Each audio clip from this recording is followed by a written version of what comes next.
Air to EC to Ladakh. Issues across opposition lines today in the form of a sitting of the House. The government prepares the bills. Government seeks cooperation in all-party meet. Opposition says allow discussion and will come on Thursday, respectively. The opposition has identified several issues, including alleged misuse of investigative agencies, to corner the government, which has prepared 16 new bills for consideration and passage.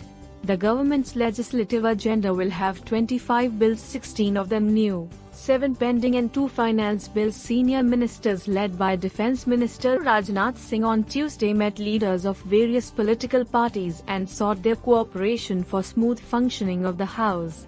Prime Minister Narendra Modi did not attend the all-party meeting.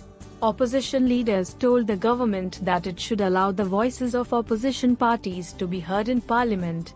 Some leaders told Singh, Leader of the House in the Rajya Sabha Piyush Goyal, Parliamentary Affairs Minister Prahlad Joshi and Minister of State for Parliamentary Affairs Arjun Ram Meghwal that the pre-session all-party meetings with the government have become decorative in nature. There is no talk on the assurance of allowing discussion.